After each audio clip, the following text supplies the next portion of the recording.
Hello and welcome to Byjus Exam Prep IAS. A very warm good morning to everyone. I hope all of you are doing good. I welcome you all to today's session of the Hindu Newspaper Analysis. I hope your preparation is going all well. And since I'm meeting you for the first time in 2024, a very happy new year from my side also as well. Also reminding you, and you all may know by now, we have started a new initiative under which you can get a one-on-one counseling session with our experts in case you need any help with your UPSC preparation. All that you need to do is click on the link of the Google form in the pinned comment section or in the description of the video. Fill up that Google form and one of our experts will get in touch with you to help you in your preparation journey of the UPSC Civil Services Examination. Having said that, let's see what are the topics that we have taken up for today's discussion. This is what we'll be discussing, starting our discussion with another detailed article about the truck driver strike that happened recently in the country that led to a lot of issues, specifically shortage of fuel across the entire country. We'll be discussing the finer details of what were the demands from the truck drivers, what are the issues in the law, etc. The second article is about the trouble in the Red Sea. As you know, the cargo in the Red Sea has been disrupted because of multiple attacks from the Houthi rebels from Yemen, which has disrupted international trade, including the trade from India. Third article is about the ULFA, ULFA, with which the government of India has announced a peace accord. There's a detailed article charting the history of ULFA. How did it originate? What were the demands? How did the government control the activities of ULFA? Then from the prelims exam point of view, first Aditya L1, that is ISRO's mission to study the sun, has reached its destination at the L1 point. We'll be discussing what that is. Why is that significant? Next, digital tools from companies such as Google and Microsoft have now been deployed to save the Kashmiri script. Next article, the government of India has introduced or rather made some changes in the existing norms to make our pharmaceutical production even better. And in the end, there's an article about whether India should have surveillance of our wastewater to track certain viruses that cause diseases. This is what the articles are which we have taken up for today's discussion. Let's start with the very first one. So the first article is on a topic that you would have seen in the news and you would have read about this also, the recent strike of the truck drivers. Now, I'm sure all of you are already aware of this, but just in case you are new to this topic, let me give you a very brief background. So what happened was, as you know, the government of India has recently replaced the IPC, the Indian Penal Code, with a new law, that is the Bharatiya Nyaya Sanhita. A lot of laws have been changed, a lot of laws have remained the same as well. One of the laws that has been changed is there is a provision for road accidents. Specifically, there is a provision of hit and run case. Now, what do you mean by hit and run? So, for example, there is a person who's driving a vehicle, truck, bus, car, whatever, and he or she causes an accident. Now, when you cause an accident and you hit someone, first option that you have is you help that person, take him or her to the nearest hospital. If you do that, you will be given a lesser punishment because you help the person. Whoever was responsible for the accident will be found out later on, but you eventually at least help the person. The second scenario is that when you cause an accident, rather than helping someone, you just run away from that situation. This is called hit and run. When you don't help the victim, you just run away and escape from that particular scenario. This is called hit and run. In the existing law in the IPC, the hit and run as an offense attracted a punishment of 2 years. So it was 2 years imprisonment if you cause a hit and run. As per the new law, in the new law, the government said that now the punishment will be 10 years. Now this caused a big furor, especially amongst the truck drivers. Now, what is the issue here? Many people who are not able to understand the point of view of truck drivers, they say that the truck drivers are protesting because they know they will cause accidents. But the truck drivers say that that is not the case. As for the truck drivers, if they cause an accident for whatever reason, even if they stop to help the victim, there is a lot of mob, thousands and hundreds of people get to that place very quickly and they start beating up the truck driver. The truck driver is subjected to violence by the mob. The truck driver is not in a position to help the victim, and that is why the truck drivers run away. So the truck drivers, their point of view is that even if we cause an accident, we are willing to help the victim, but the problem is that there is no law that protects us from the violence of the mob. So the truck drivers have been protesting that we don't want this law, we earn a very low wage, how can we give the fine of lakhs of rupees, and what will we do if we are jailed for 10 years. Now, as you all know, truck drivers, and it's not just India, truck drivers in any country, especially larger countries, have always been the backbone of the economy. See, most of the products that you use in your day-to-day life, be it petrol, diesel, even milk, vegetables, fruits, all these that you buy from a shop nearby your house are not grown where you are buying it from. They are grown at a far off place. It is the trucks that are able to transport those goods to a shop near you. So even if the trucks don't operate for 2 days or 3 days, the entire country can come to a standstill. And it has happened in past as well.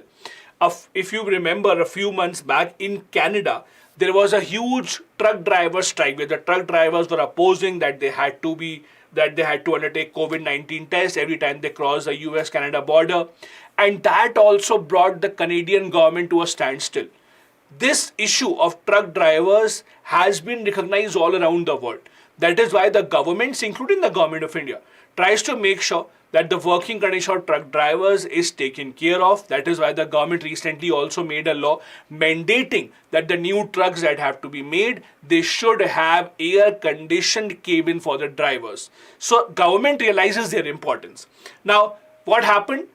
When there was fuel shortage in many parts of the country, petrol pumps ran dry, people in panic mode starting buying more fuel than they required. The government came into the action mode and they held a discussion with one of the unions of these truck drivers. Now, just like other occupations, truck drivers would have multiple unions. One of the big unions that they have is All India Motor Transport Congress. The government had a discussion with them and the government assured them that don't worry, we are not going to implement the law right now. As and when we implement it, we will first have a discussion with you, only then it will be implemented. And that is how the strike was taken back. Now, if you look at the exact detail of the law, what has happened? Let's first look at the earlier version. The earlier version, that is in the Indian Penal Code, IPC, what did it say? It said that if you cause a death by negligence, it will have a punishment of 2 years of imprisonment or a fine. However, there's a very interesting line here, which is missing in the new law. The older law said that it is not practicable to do so on account of mob fury or any other reason beyond his control. Means the law said that the driver in case of an accident is required to ensure medical attention to the injured person. Means if you cause an accident, you should help the injured person, take him or her to the hospital, unless there is mob fury, unless thousands of people are coming to attack you, then you are not expected to do that. So old law gave this benefit of doubt to the truck drivers. It allowed the truck drivers this exception that if thousands of people are coming to harm you, attack you, then you are obviously not expected to take the person to the hospital. In the new law, this line is absent. That is a big problem. In the new law, the section 106 just says that if you cause this death by negligence and you do not help the person, in that case, you will have to get a jail term of 10 years. That becomes a problem. If you help the victim, then it will be a punishment of up to 5 years. And if you don't help the victim, you escape without reporting to the police, then you have a punishment of up to 10 years.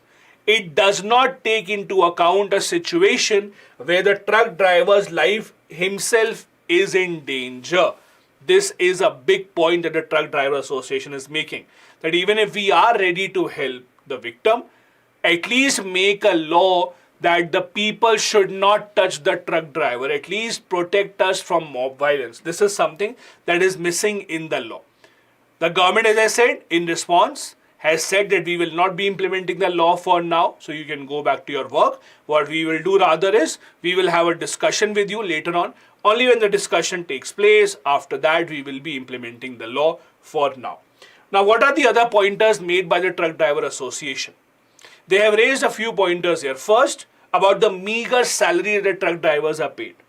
As per the Truck Driver Association, an average truck driver in India only earns 10 to 15,000 rupees per month. Now, please understand the life of the truck drivers is very, very different as compared to any other job. They are very rarely at home. Their job involves traveling long distances, so they don't live with their family in most of the cases. They undergo hardships, they are harassed by the police in a lot of cases, they are stopped at highways, they are challaned even when they are not at any fault of theirs. After all of that, they only earn 10 to 15,000 rupees per month. Not just this, the truck drivers say that the new law does not even talk about having a proper investigation before giving the punishment to the truck driver. Just because an accident is caused, it is assumed automatically that the truck driver will be at fault, rather than actually having a detailed investigation. Third, the truck drivers also say that there is a need to reform the working condition of the truck drivers. There is a need to ensure that all those vehicles which are not allowed on the roads, like tractor, trolley, do not enter those roads. It is because of them that these accidents actually take place. They also say that our working hours are very, very long. Ideally, as per the law, we should only be working for 8 hours a day. But in reality, we work much, much more than that. All these are pointers that are made by the truck drivers. Now, before going forward, let me clarify one thing for you. If you look at this law that talks about hit and run cases, please read this line very carefully. It does not say it is only for the truck drivers. Although the protest and all this agitation is led by the truck drivers, please understand this law is not just for the truck drivers. So if you are driving a car yourself, or not you, if someone is driving a car and they ensure or they actually result into an accident or they cause an accident, they will also be punished in the same manner. So it's not about a truck specifically. Just that the truck drivers are protesting because of the fact that they are the ones who are mostly on the roads. They are the ones who have been blamed for this, and they are the ones who have to face a mob violence in most cases. Now, India, unfortunately, is a country that has continuously seen the most number of road accidents in the world. In 2022, we had over 4.5 lakh cases of road accidents. Now, please remember, these numbers are always underreported. These are always underreported. So not all the road accident that took place would actually be reported to the authorities. Out of these, 1.68 lakh lives were lost because of all these road accidents. How many of these were because of the trucks? Trucks accounted for 9% of the total accident deaths, while the buses accounted for 3.5% of that. The problem with all these cases is a hit and run case. See, in medical terminology, there's something called the golden hour. Golden hour means when someone is injured because of an accident, the first hour after the accident takes place is called a golden hour. It has been proven time and time again that if an accident victim is brought to the hospital within the first hour, the chances of that person's survival increase many folds drastically. If you bring the person to the hospital later on, the chance of survival reduce. This is why hit and run is a big problem. Even if you cause an accident, the first response has to be that you ensure that the person is taken to the hospital, because that is how you can save the person's life. So yes, accidents are bad, but hit and run is even worse than that, and that is why the problem here begins. Now, if you look at road transportation in India, we saw this just in a couple of days. The entire country's fuel supply was disrupted. A lot of things went out of order just because of a couple of days of strike, which again underlines the fact that road transportation is extremely important. For example, road transport makes up over 3.5% of our GDP. Buses alone handle 85% of the passenger traffic, while trucks carry 70% of the freight movement across the entire country. In fact, if you look at the trucks, especially in terms of perishables, perishable means those products that have a life of 2, 3, 4 days, vegetables, fruits, milk, all these are essential commodities. Remember, even when the COVID lockdown took place, everyone was strictly inside their houses. The trucks and essential commodities were still on. They still had to be supplied. Because without their supply, the entire country would come to a standstill. That again underlines the importance of this road transportation. One other issue that we have to look into is the number of truck drivers in India is not up to the mark. For example, ideally, you should always have more truck drivers than trucks. For example, if you have 100 trucks, you should have, let's say, 105 drivers. Because even if, let's say, 5 drivers fall sick, they are not available, you still have enough drivers. But if you have more trucks than drivers, that means at any point of time, some of your trucks will not be used.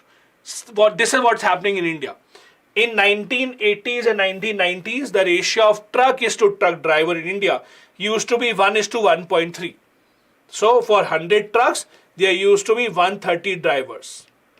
Now that has dropped down to 1:0.65. Means now for every 100 trucks, we have only 65 drivers. That also proves why, as a profession, driving a truck is not as attractive as it used to be. It's not an occupation that people are attracted to anymore, and that has become a big problem. In fact, 60% of the drivers leave the industry within 15 years because of, again, low wages, because of harassment by the authorities, and because of these difficult working hours.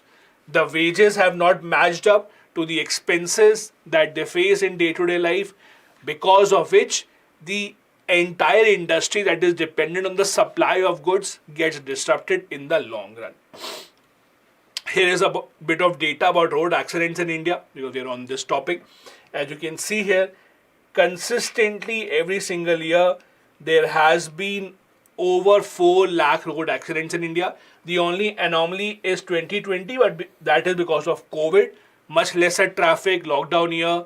That is why we had lesser accidents, but continuously you will see that the number of accidents, road accidents taking place in India are continuously over 4 lakh, in most cases over 4.5 lakh. And a lot of people have also lost their lives because they have not been taken to the hospital on time. That was our first article. The second article that we have here is about the recent issues that have taken place in the Red Sea. Now, for those who are uninitiated, for those who do not know, let me try and explain this, what is happening in Red Sea and what is the significance of the Red Sea.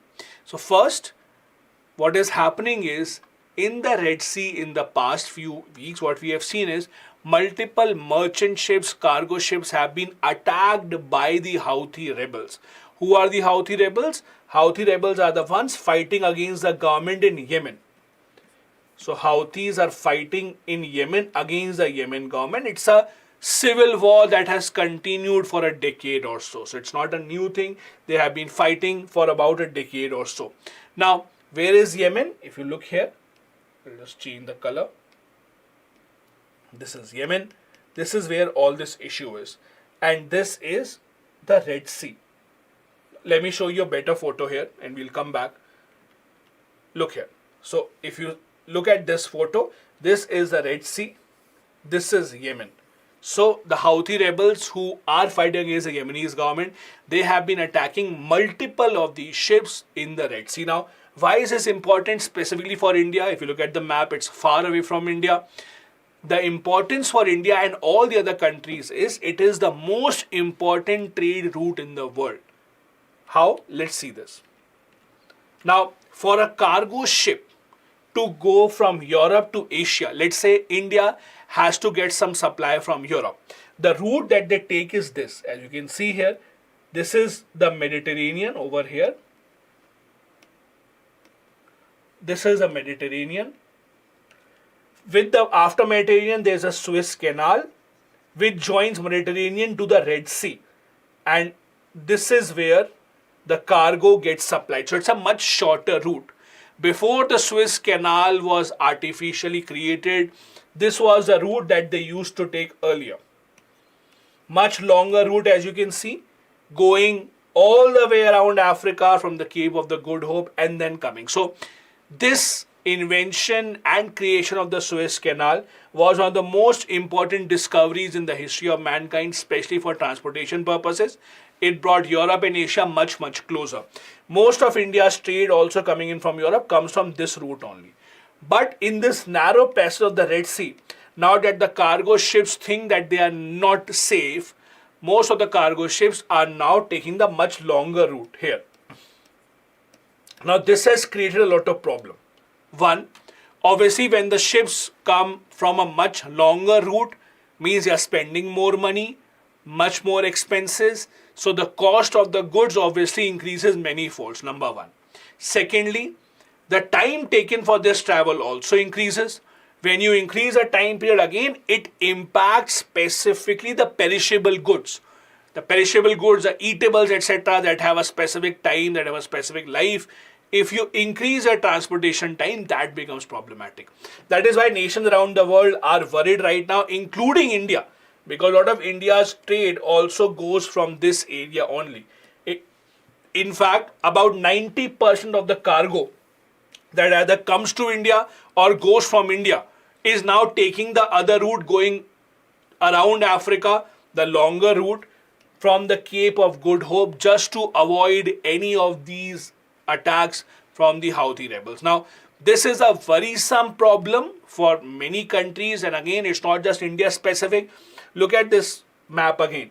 On one side, you have some of the biggest trading countries such as China. On the other side, you have Europe, you have Africa. So there's a lot of trade that goes from either side of the Red Sea to the other side. And this is why it becomes a problem. Now, there are different types of trades, different types of shipping. For example, there's something called the FOB, free on board. Free on board means the freight burden is on the buyer. The one who is buying it, they are responsible for the shipment. When they are responsible for the shipment, obviously they want to be much more careful. They're asking the supplier not to supply the goods right now, wait for some time.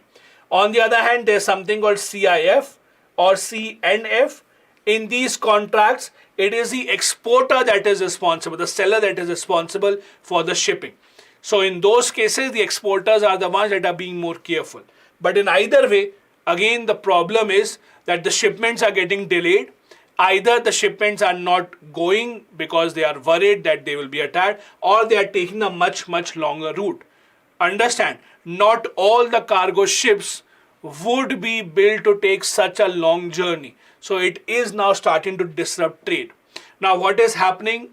Countries such as US, which are fighting against the Houthi rebels because they are supported by Iran, they have already launched an operation. US, along with some of its friends, have launched an operation called Operation Prosperity Guardian. To keep an eye on this region, they want other countries such as India also to take part in this. India has not taken part in this so far. We have not been a part of this, but we are keeping an eye because this area is extremely, extremely important for us, because a lot of our supply comes in from this part of the world. Again, the sectors which are mainly affected are chemical, plastics, petrochemicals. Now, the problem is when you are shipping a product which does not have very high margins between selling and buying, in those products, if you increase the cost of transportation, it becomes very problematic. If a product was sold at rupees 10 to 8 to you, and then you sell it at rupees 10, you only have a margin of rupees 2. All of a sudden, if the transportation cost increases, this 8 rupees becomes 9.5 rupees, then it becomes difficult for you to sell it at 10. That is why it is problematic. For those products where the margin is higher, the nations can still make it work. But with products with margin is lower, there is an issue that is happening with many countries right now. The Suez Canal in itself is one of the most important trade routes in the entire world. As you can see here, each year 17,000 ships go through the Suez Canal. Again, these are humongous ships. They are huge, huge, huge size. About 12% of the annual trade passes through the Red Sea. That's about $1 trillion worth of trade. So if that gets disrupted, many countries will have a hard time economically. Here's a comparison. If you see, take an example. If a product has to go, or a ship has to go from Netherlands to Taiwan, if they go through this route, that is the Red Sea route, it takes about 25 and a half days for the ship to reach. On the other hand, if you go through Africa, it will take 34 days. That's the difference. And it can make a lot of difference to those goods which are perishable in nature. It will increase the cost significantly over the coming years. This is what the US has done, as we discussed in this article. They have launched something called Operation Prosperity Guardian, in which US and some other countries such as UK, Bahrain, Canada, France, Italy, Netherlands, Norway, Seychelles and Spain, they are now preparing their navy to keep an eye on the Red Sea, to make sure that the vessels in the Red Sea that are now going in are safe. They are also putting in their drones to keep an eye, because the drones were the ones that were used by the Yemen Houthis to actually attack all these ships that were transporting stuff. These nations will also conduct joint patrols in the Gulf of Aden as well. Again, India is not a part of it, not so far at least. US is urging countries such as India, China also to participate, but India has not given a word so far. From the exam point of view, it is also important for you to remember all the countries that share a border with the Red Sea. So make sure that you make a note of that as well. Egypt, Israel, then we have Saudi Arabia, we have Jordan, we have Sudan, Eritrea, Yemen, Djibouti. Make sure that you do keep a track of the development in this area, and also make a note of all the countries that share a border with the Red Sea. The third article that we have here is from the subject of internal security. It is an article on ULFA. ULFA, as you know, stands for United Liberation Front of Assam. Now, the reason why it is in the news is that the recent peace accord has been signed between the government of India and ULFA. Now, if you look at the past few months, this is not the most violent organization in the Northeast recently. Historically, if you see, ULFA has done a lot of harm. They have ensured a lot of attacks. They have taken a lot of lives as well. They have created a lot of problems in this part of the country. But if you see in the recent few months or recent few years, their strength has decreased considerably. But even now, it is important for the government to ensure that they are on the table talking about the peace accord. Now, this article talks to us or brings to us the history of ULFA. How did it all originate? Now, as the name suggests, this is a group that originated in Assam. There were two important factors to consider here. What were the demands? What were they after? What did they want?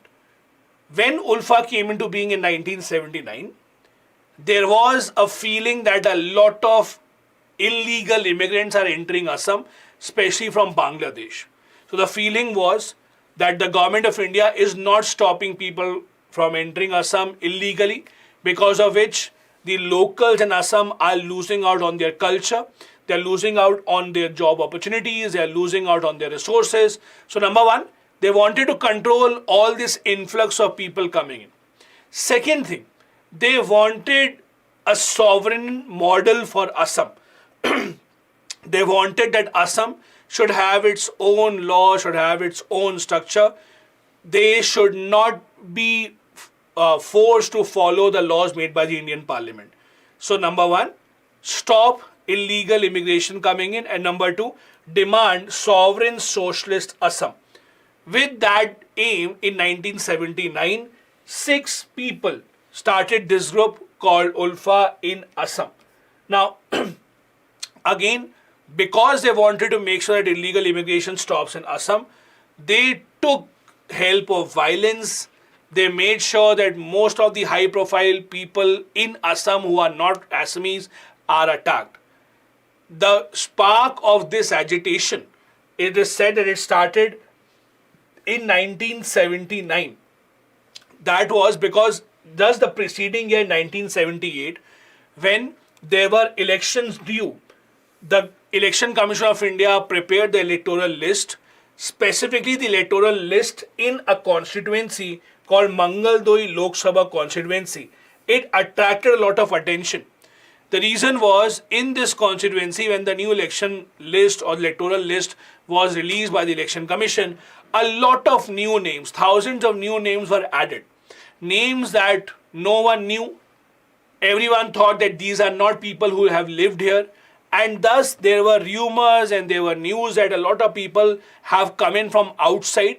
There has been immigration, illegal immigration, some thousand people have come in, and they have now made themselves the voters of this constituency, which angered the local population. There were allegations that these people have illegally come in from Bangladesh. This is what started the entire issue. In fact, this is what culminated to what you call as the Assam Accord of 1985.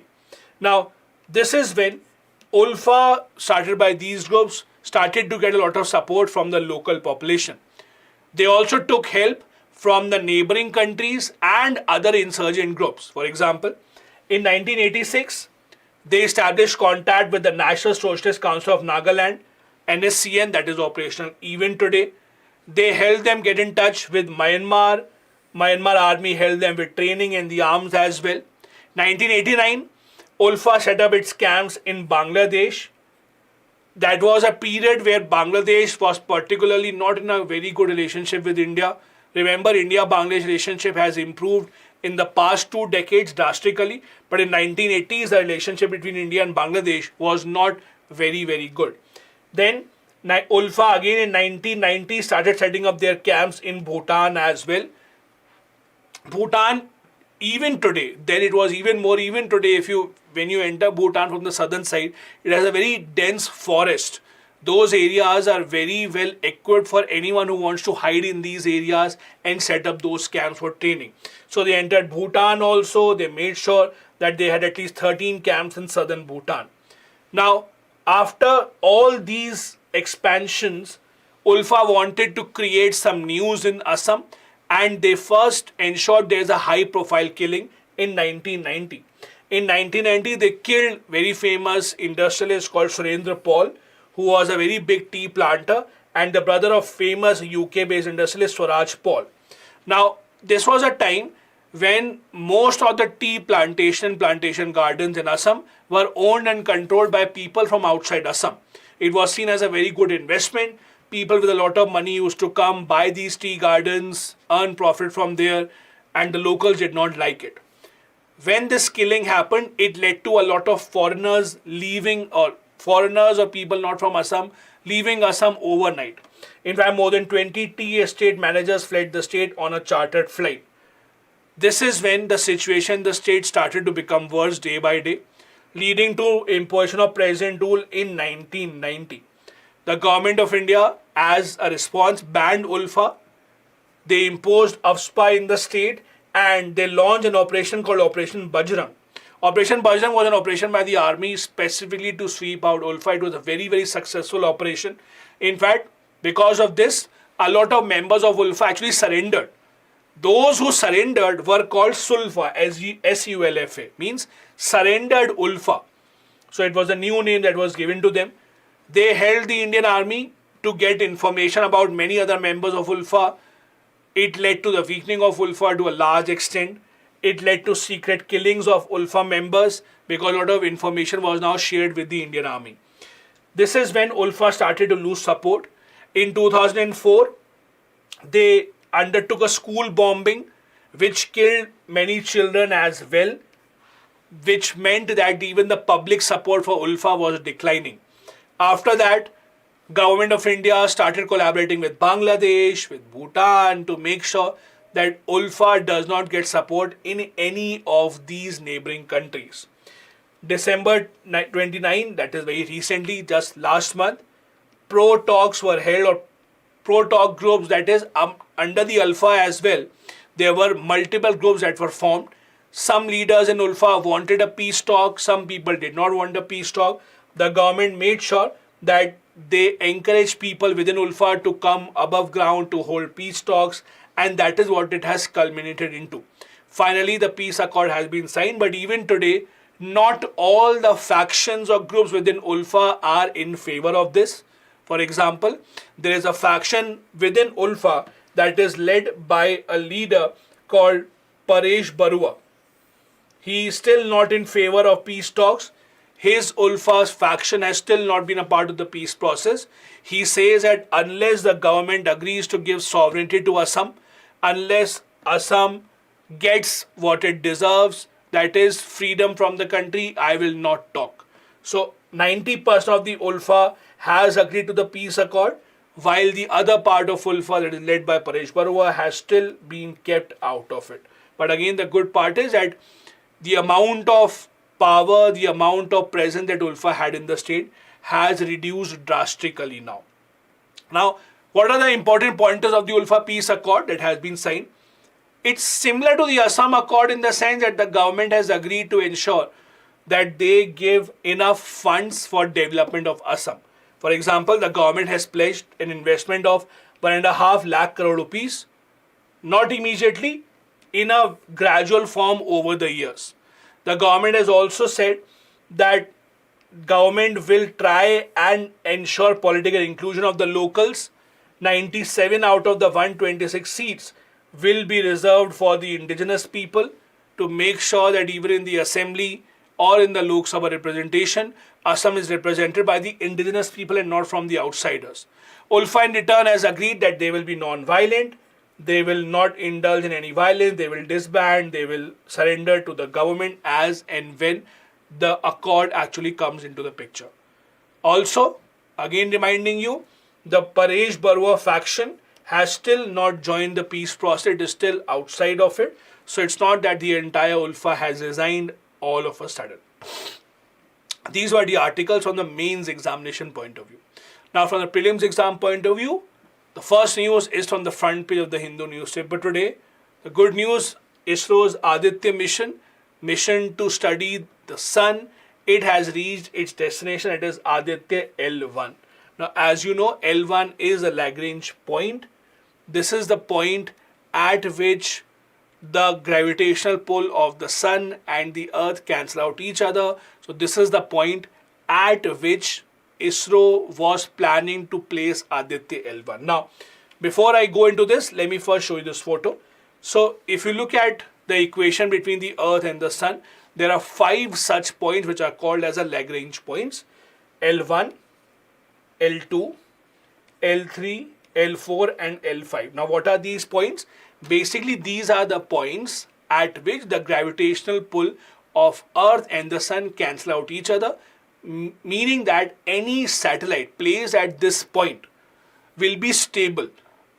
It will not change its position very drastically, meaning that it will be easier to control satellites at this place. You do not have to change its position time and time again manually. Even if you have to change it, it will be very slight correction that you have to make. So it is always advisable that if you have to study sun, you should ensure that your project, that your satellite is on one of these points. Now out of all these points, the most preferable one is L1, as you can see. Why?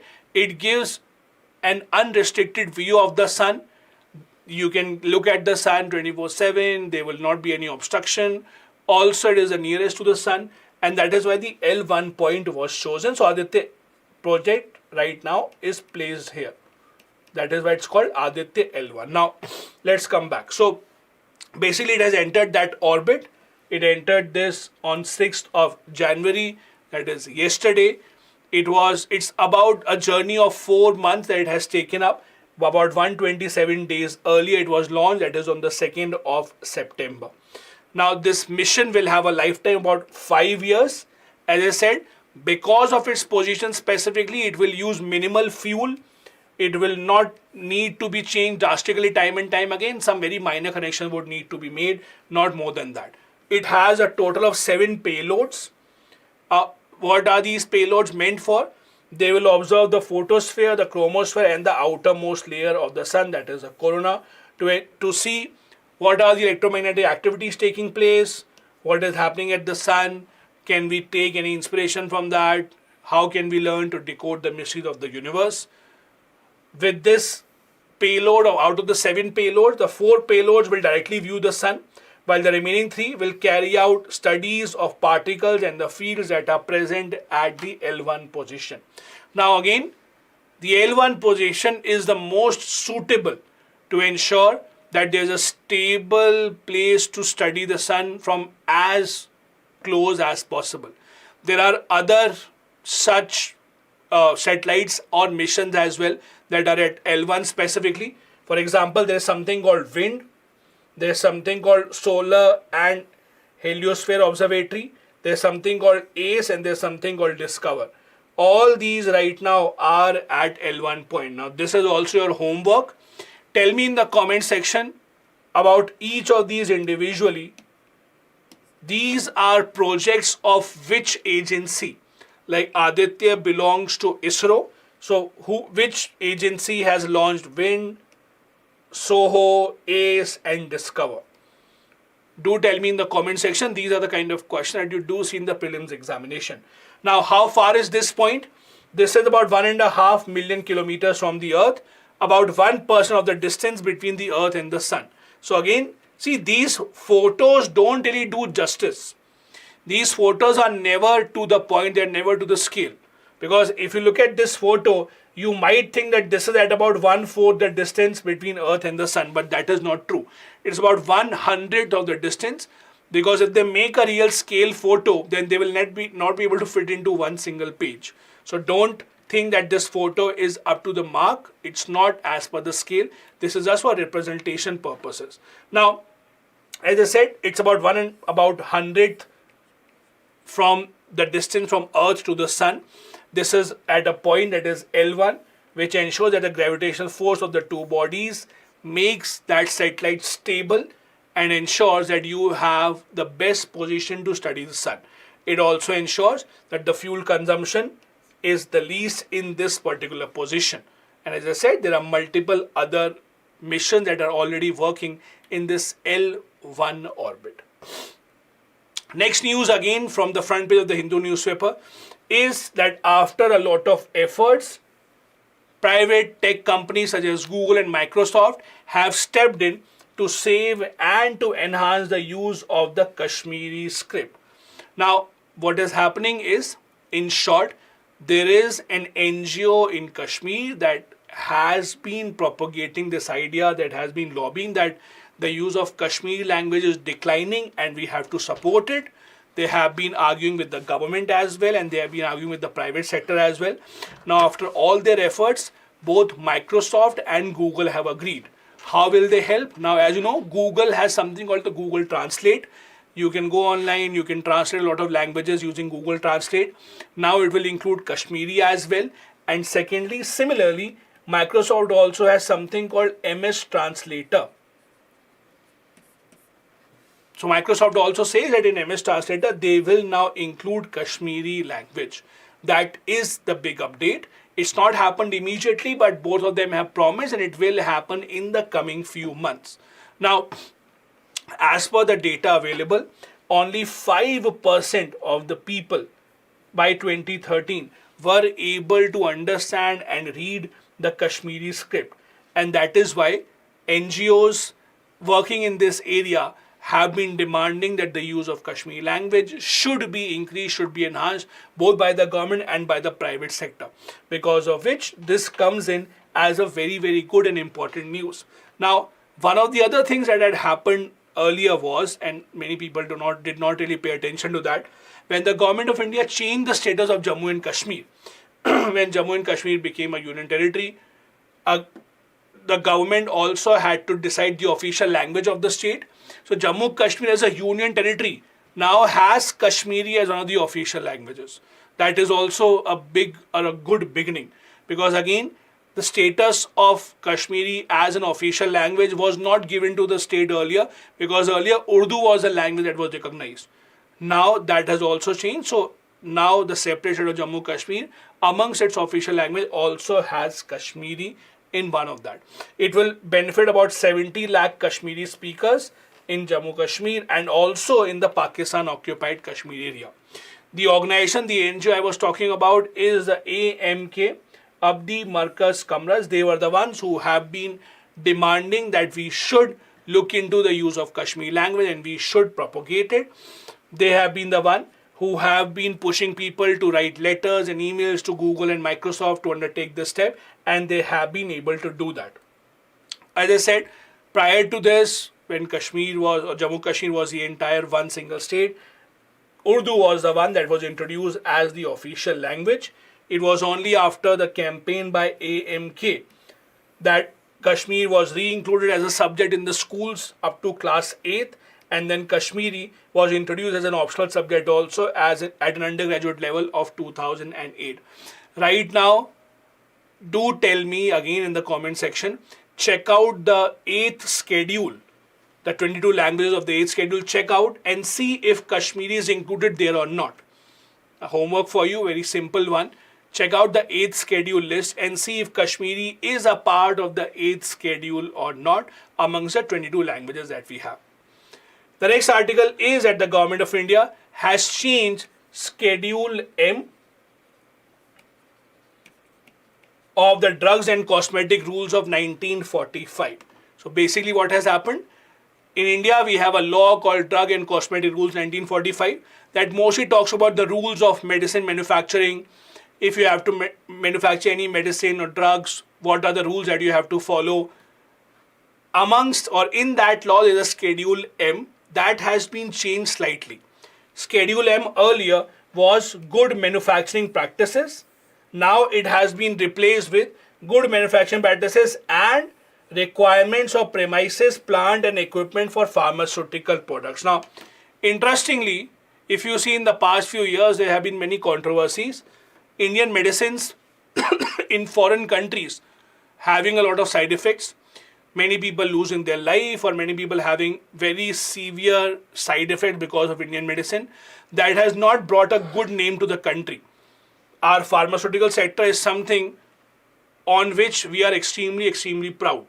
And because of all these things, the government also realizes there's a lot of potential in our export of medicine and we don't want that our standards should decline. So government has made it even more stringent. Government has basically given mandatory standards about what are your premises supposed to be, how your equipment should be made, what are the facilities that you should have. Only and only then you would be able to get the benefits from the side of the government. The government has introduced changes in the pharmaceutical quality system. They have introduced quality risk management, product quality review, etc. They will inspect the equipments also to make sure that all of these are in line with the global standards. The government of India in August had also said that small manufacturers of pharmaceutical should get the WHO GMP, that is Good Manufacturing Practice Certificate, within 6 months, and the large manufacturers should get the certificate from the WHO within 12 months to make sure that they are eligible to take part in government activities, including exports, etc. More certification that you get like these from the WHO, the more acceptable would your medicine be all around the world. Under the revised schedule, the government has also introduced 5 new categories of drugs, including hazardous substances such as sex hormones, steroids, cytotoxic substances, etc. All of these have to abide by the new Schedule M rules introduced by the government of India. This is what the GMP is about. That is the good manufacturing practices. These are practices to ensure that there is certain basic minimum quality ensured while manufacturing of these goods. Again, it is important especially because for India, we view pharma sector as one of our good potential exports to the world, especially to countries such as Africa, Central Asia, Asia, etc. Because this is where a lot of our pharmaceutical products are wanted. They are at a very affordable price. So we have to ensure that we abide by all the global quality standards. WHO also has established guidelines for GMP, good manufacturing practices. India started the system in 1988 under the Schedule M that has now been revised by the government of India. The last article that we have here is the need to have wastewater surveillance. Now, what do you mean by wastewater surveillance? The idea is simple. A lot of viruses in our human body, when we excrete, a lot of our viruses leave the human body with the human excreta. These human excreta, after all the filtration, etc., they end up in the wastewater. So if the government and the agencies undertake a study of the wastewater, they will be able to find out what are the viruses that are common in our population. This is considered as one of the easiest and the most effective methods to identify and to predict the virus load. In fact, it is used in many parts of the world. That is, undertake a proper surveillance study of wastewater, take sewage samples, test those samples, and then see what are the viruses that you see there. And that is how you can predict what are the different diseases that exist in our society. For instance, surveillance was carried out by Tata Institute for Genetics and Society in Bangalore. It was able to detect a wave of Omicron variant in the city last year. So we were much better prepared for it. The study now says that we should take the same study for detecting diseases such as malaria and dengue as well. In fact, in countries such as the US, Portugal, they have already started undertaking all these surveillance of the wastewater. These are countries where you don't really have a lot of malaria or dengue cases regularly. But in India, we do have. So, in India, we should undertake this study. That is the point of this article. Undertaking surveillance of the wastewater will help us identify all these viruses beforehand. However, the problem is, while COVID-19 was a virus that was coming out of the human body in the human excreta in large numbers, so you could detect it. But with these kind of diseases, it's in case of dengue, virus shedding by the humans is very low. So you don't expect a lot of viruses coming out from the human body in the human excreta to detect dengue. But it can at least be a good attempt for the government to identify which are the areas where more dengue cases or malaria cases exist, so that the government can plan better. Understand this. If the government has an idea that this is a society, locality where most of the dengue cases are, they can allocate their resources in that manner. Ensure there are enough doctors, ensure there are enough medicines, ensure that there is enough investment made in that area. That is how this surveillance is important, and that's what has been happening with multiple countries. This is how this wastewater surveillance works. This is how it is important. It's non-invasive, means you don't have to knock on individual doors to take their samples. You can get a sample of the entire community. It is not that expensive. That is how it is extremely important, and it is something that can be used in many parts of the world. However, there are some challenges as well, specifically in case of India. How do you undertake this study? It does not have even coverage in some parts of the country. The wastewater may be filtered properly, in some other parts it may not be filtered properly. There is no adequate data sharing. There are no adequate number of labs to undertake these kind of study, and the data quality itself, the data that is collected, can it be trusted or not? There are question marks over that as well. And that is why the government has not taken up this wastewater study at a much larger scale. This brings us to the end of today's discussion. Here are a couple of practice questions. Also reminding you once again, if you have any issues in your UPSC preparation journey and you wish to have a one-on-one counseling session with our experts, all that you have to do is click on the link given in the description of the video. There's a Google form. Fill in the details. Our experts will get in touch with you to have a one-on-one counseling session to help you navigate through all your problems of the UPSC preparation journey. Thank you so much for watching. I'll see you tomorrow at 10 a.m. for the next session of the Hindu Newspaper Analysis. Have a good day ahead. Bye-bye. Jai Hind.